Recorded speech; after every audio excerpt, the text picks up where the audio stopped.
ایک ناگ اور بھائی بہن کا عجیب و غریب قصہ۔ امید ہے یہ کہانی آپ کو پسند آئے گی۔ شکریہ۔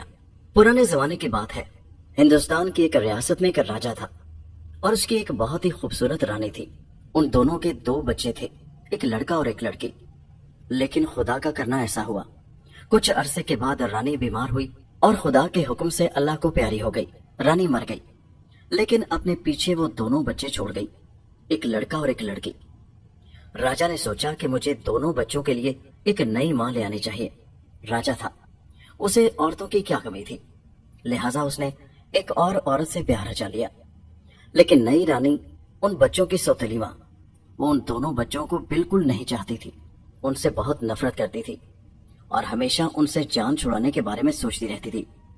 وہ اکثر سوچتی کہ کسی نہ کسی طرح ان دونوں بچوں کو مار دیا جائے، ٹھکانے لگا دیا جائے، لیکن اسے موقع نہیں ملتا تھا۔ لیکن ایک دن ایسا ہوا، لڑکی کو پیاس لگی، جیسا کہ بچوں کی قدرتی عادت ہوتی ہے۔ اس نے سوتیلی ماں سے کہا، اماں مجھے پیاس لگ رہی ہے، چھاچھ پلا دو۔ یہ موقع سوتیلی ماں کو بڑا غنیمت لگا۔ اس نے موقع سے فائدہ اٹھاتے ہوئے ایک چھوٹے سا سانپ کا بچہ اس چھاچھ میں ڈالا اور وہی چھاچھ اپنی سوتیلی بیٹی کو پلا دیا۔ سوتیلی ماں سوچتی تھی کہ اس سے یہ لڑکی مر جائے گی، جب سانپ اس کے اندر جائے گا تو لڑکی کی موت ہو جائے گی۔ لیکن نتیجہ الٹا نکلا، لڑکی کی موت نہ ہوئی، بلکہ سانپ اس کے پیٹ میں ہی ٹھکانہ بنا کر بیٹھ گیا۔ اس کے پیٹ میں سانپ روز بروز بڑھنے لگا، جس سے لڑکی کا پیٹ پھولنے لگا۔ سوتیلی ماں کو فکر ہونے لگی کہ لڑکی ابھی تک مری کیوں نہیں، میں نے تو خود چھاچھ میں سانپ ڈال کر اسے پلایا ہے اور یہ ابھی تک زندہ ہے، اور روز بروز اس کا پیٹ کیوں بڑھنے لگا۔ ایسی حالت میں اسے ایک شرارت اور سوچی۔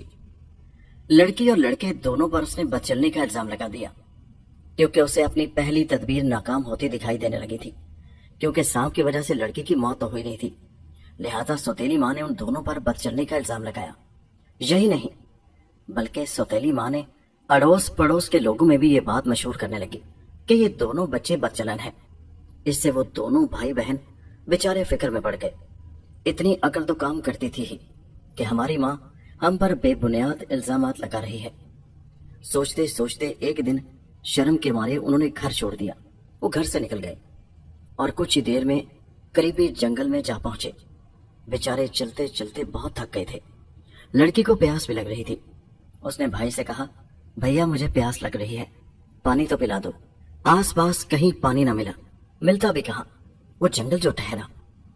لڑکے نے ایک درخت پر چڑھ کر چاروں طرف دیکھا کہ کہیں پانی ہے یا نہیں۔ اسے پانی تو نظر نہ آیا، لیکن دور ایک بڑا شہر دکھائی دیا۔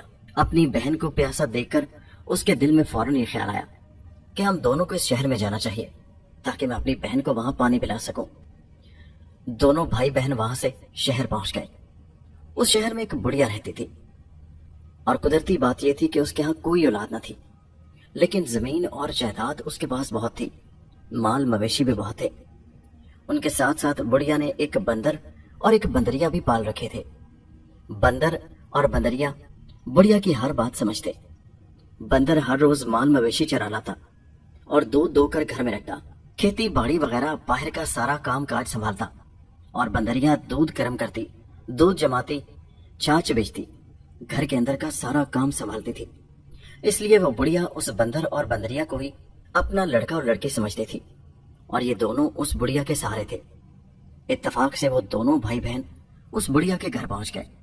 وہ جنگل میں پھرتے پھرتے بہت تھک گئے تھے اور اپنے لباس سے وہ کسی شاہی گھرانے کے نظر آتے تھے۔ اس بڑھیا نے انہیں دودھ وغیرہ پلا کر انہیں پناہ دی۔ اسے یہ دونوں بہن بھائی بہت اچھے لگے تھے۔ اس دن سے یہ دونوں بھائی بہن بھی اس بڑھیا کا سہارا بن گئے۔ بڑھیا بھی انہیں اپنے لڑکی اور لڑکا ماننے لگی۔ کچھ دن اسی طرح سکھ چین سے گزر گئے۔ اس بڑھیا کے گھر ہر روز 7 سیر دودھ ہوتا تھا اور اسے گرم کرنا، جمانا وغیرہ بھاری کام تھا، اسے بندریا سنبھالتی تھی۔ ایک دن دودھ گرم ہو رہا تھا کہ اچانک بندریا کا پاؤں پھسلا اور وہ اس دودھ کے کڑھوں میں جا گری۔ وہ اسی وقت بیچاری مر گئی۔ اس سے بندر بیچارے کو بڑا دکھ ہوا اور جوڑے کے بغیر اس سے رہا نہیں گیا۔ اکیلا رہنا بیکار سمجھ کر اس گرم دودھ میں پڑ کر بندر بھی بندریا کے پاس پہنچ گیا۔ ان دونوں کی موت سے بڑھیا کو بہت دکھ ہوا۔ لڑکی اور لڑکی کے سہارے وہ زندہ رہ گئی، نہیں تو وہ بھی بیچاری مر جاتی